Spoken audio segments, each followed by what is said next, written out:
Lying cuff lateral raises. The key to big, bolder shoulders. Lots of people struggle with setting these up and executing them. I'm going to run through exactly how you do this. So firstly then, let's talk why you would choose a lying lateral raise over something like a dumbbell. Now, a dumbbell works perfectly fine.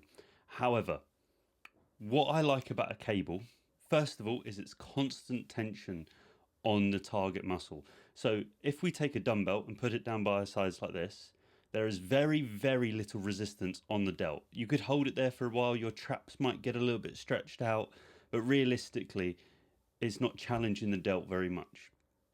But when we raise the dumbbell out to the side, it then becomes really, really heavy very quickly.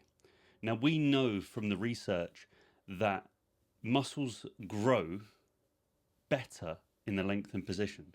So by having a cable that constantly keeps tension on it, that actually when we're holding it down by our sides in the equivalent of, there's load on the delt.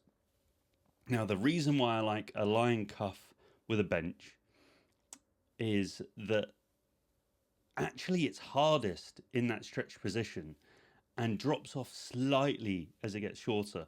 Now, I've spoken previously on other YouTube videos about strength and resistance profiles. If you haven't seen it, go give it a watch, because I'm going to be referring to it quite a bit in this video, and I think it might be quite useful for you all.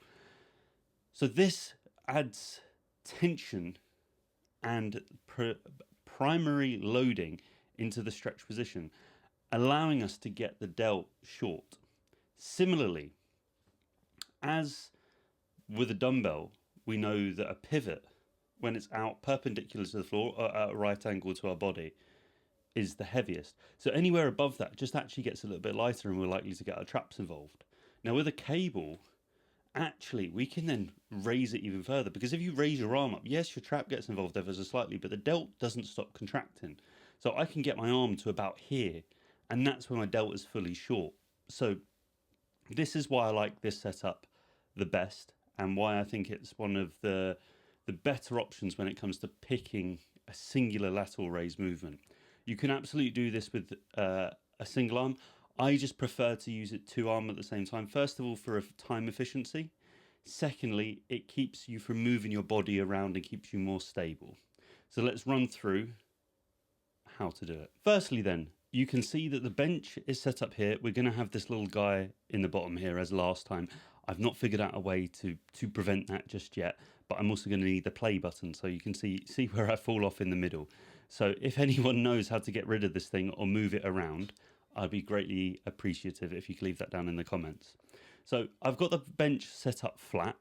Where the handles are and the pivot, sorry, more like the clips as such, or the pulleys, is actually in line with my fists. I'm standing up. Now this will depend on the height of the bench, but that's kind of a good starting point. So if we watch as I'm getting set up here, you can see I'm just setting up the camera, so I'll pull it through, and I'm facing the stack. I've got my cuffs on my wrists already, so you can see that they're already there. And actually, here's a good point. You can see on my wrist, you would typically put a cuff there, but this then allows the hand to move freely. So I actually put it slightly above the wrist joint, basically above where your watch would be. So you could probably wear your watch at the same time and do it. I just don't, because it feels a little bit uncomfortable. So you can see that I have attached the opposing hand to the clip. Now, why is that? Now, the reason for that is I want this hand to be pulled this way across. So what that's doing is that's now adding resistance that way to this hand. So then as I pull out, it maintains tension. Whereas if it was straight on, I'm falling into the same problem that I had with the dumbbell.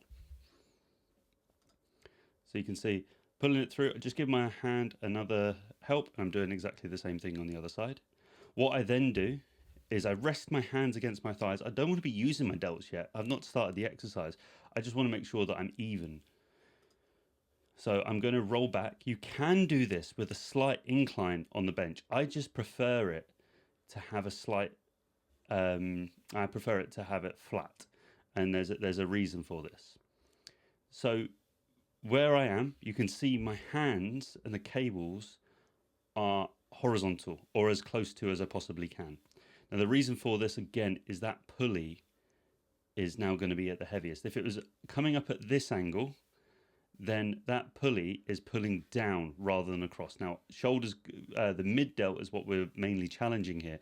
So we want it to come all the way out and aim for around this marker over here. So you can see you can see really well here is my abs are engaged. My scapula, i.e. my shoulder blades, are moving freely, and I'm coming round in a slight Y. So what is the reason for this? Now, our middle delt attaches to our shoulder blade. So as I come round, I'm not using trap, I'm using delt. Now, if you come out to the side, which is perfectly fine as well, but you can already see, or maybe you can't through my t-shirt, hopefully you can, but you can see my trap is shortening. But if I come out and round, this is what we call the scapular plane. Now I'll touch on that a little bit later. But we want this to be traveling in the scapular plane. So as we go through the movement, you can see that I'm then focusing on making sure that the palm of my hand is facing this pulley at all times, or to the best of my ability. And I'm letting it stretch. You can see the load is on the mid delt there, and I'm thinking around and away. What lots of people fall short on is they'll go like that. Now, is the delt going to be challenged? Absolutely, it will be. But is it the only thing that or the main thing that's going to be challenged? Probably not. So as I'm going through the movement here, I'm really thinking about taking a pause in that stretch, pausing the squeeze as hard as I can, making sure all of that tension is on that delt, keeping my abs engaged, really making sure everything is not turning on except for my middle delt. I want to interrupt this video just to talk to you about supplements. As a competitive bodybuilder, my performance, my recovery, and my health are all super important in my life. This is why I have been using Trained by JP supplements for the last 5 years now. They cover everything from your pre, intra, and post-workout nutrition. They also offer health and joint supplementation. They also offer a nice stack and save option, which means that you don't have to think about which individual products you need. They're all there in a bundle package for you with a discount. If you click the link in the description below and use the code GPS10 at checkout, you'll get a 10% off your order. Now back to the video. So let's run that back then. I gave you a lot of information in not very much time. So first of all, why is it important to keep your abs engaged during this movement? Why can we not just let it freely arch? And the reason for this is what we referred to as the scapular plane earlier. Now we have 3 planes of motion. This is called the frontal plane. This, if we raise that in front of us, is the sagittal plane. And then slightly off to the side is the scapular plane. This is because it's where the scapula allows it to move, which is the muscle underneath the shoulder blade. So keeping our abs down allows us to come through the scapular plane. Now, if we then arch, we're then pulling, that scapula cannot move because we've arched, we've pinned back our shoulder blades. So that scapular movement isn't there.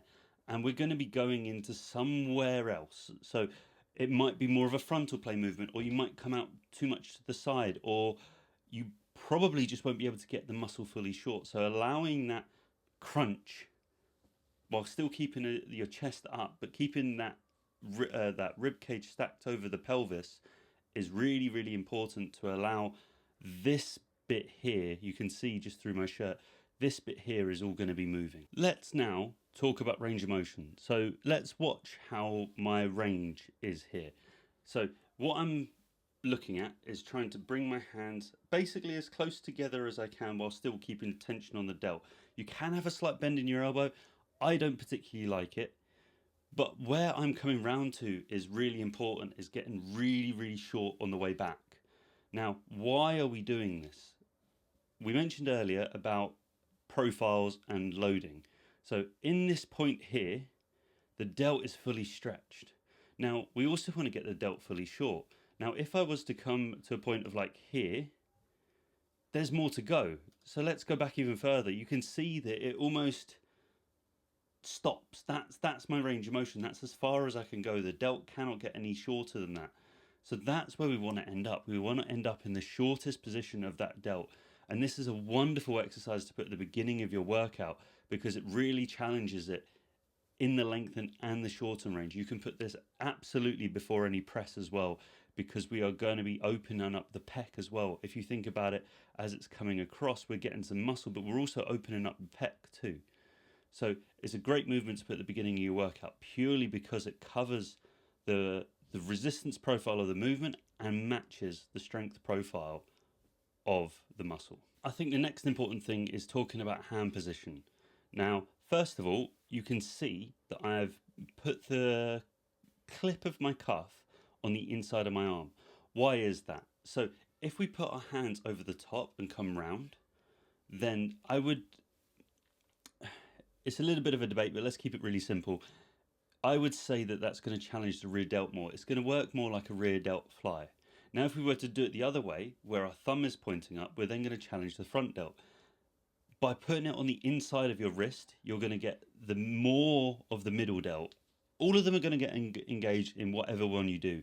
So ultimately, you could probably play around and see what you prefer, but I would start with having the clip on the inside. Now, if we look here, you can actually see in my hand, there is something. Now, I actually bought some squash balls just off of Amazon. Now, if you don't know what squash balls are, they're tiny little rubber balls. And it allows me to grip onto something. Why do I do this? As soon as my hand is free, everything else is free. So it's kind of a bit in the air. It's a bit flimsy. Now, as soon as you grip onto something, you then have the ability to stabilize through the elbow, through the wrist, through the shoulder. Now, you could absolutely just use handles and this would be fine. The problem I find with handles is they tend to touch together at the bottom and it throws you off your rhythm a bit. Whereas having cuffs on your wrists allows that the cables don't really, the balls of the cables, the clips and everything don't really touch together, and you can get that full range of motion. But I still want something in my hand, so you could just use one of these D handles here, which would work perfectly fine. I just prefer the feeling of a squash ball because you can grip it really hard, and having that grip, I think, prevents a good amount of like elbow pain, wrist pain, especially when doing this movement for a long period of time. So let's talk cueing the movement now then. What am I thinking about while I'm doing it? So you can see that actually in the stretch position, my chest is contracting. Now, why is my chest contracting? Because I'm emulating a front relaxed position. I've got my lats out and I'm actually almost doing a slightly most muscular. What's the reason for this? Is the delts are still elevated, but they're stretched round. Now, if I come here, my delts don't stretch as much as I do if they're here. I can actually feel the tension as I'm doing this. So that's something that I'm thinking about, is almost contracting a front relaxed pose in the stretch position. Now, as I drive out, I'm not thinking up and back. What I'm thinking is dragging my fist into that wall and around and trying to keep my hand as far away from my shoulder as possible. And it's okay to even open up your palm and come slightly round like that if you have the mobility. I just don't have that range and that mobility just yet. So thinking about out and away will disengage your trap,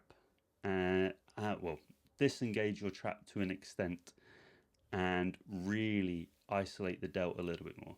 So that's first of all what I'm thinking when I'm thinking arm path and I'm thinking about stretch and squeeze. On to my last point then. Let's talk rep ranges, frequency, and how close to take this exercise to failure. So first of all, rep ranges. Whenever training delts in an isolated motion, i.e. a lateral raise, a front raise, a rear delt fly, somewhere in that realm, I'm looking 10 repetitions plus. Now, if we look about how fast the first rep moves, you can see that actually this isn't particularly heavy for me. But you can see that there's so much tension on that delt. Now, if we go towards the end of the set, even if we come back here, you can see it's starting to slow down.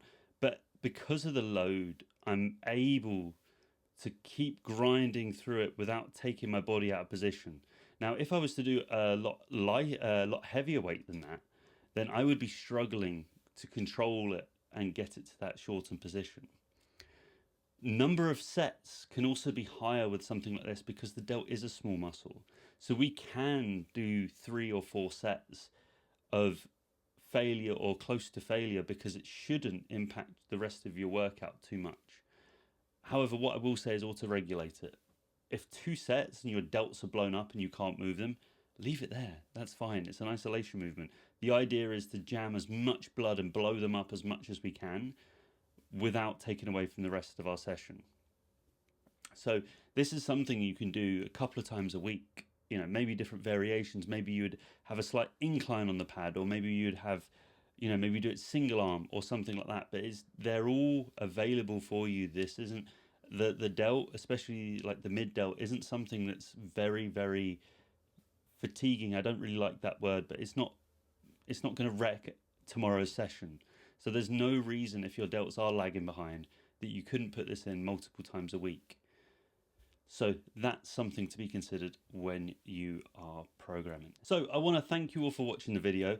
I hope you really like this content. I really like putting out these exercise tutorials because training is a massive passion of mine, and it has been for many years, and I've studied it to the nth degree in my own time. So if you leave any suggestions of what you would like to see next down in the comments below, I'll make sure to get to them. I'll film them in the gym and go through them as in depth as I possibly can. If you think I've missed anything in there as well, pop it in the comments below. Or if you've got any questions about why I might do something a certain way, or why I use a flat bench, or which one's better, then we can absolutely talk about that in the comments below as well. So thank you very much for watching. Like, share, subscribe, and I'll speak to you next week.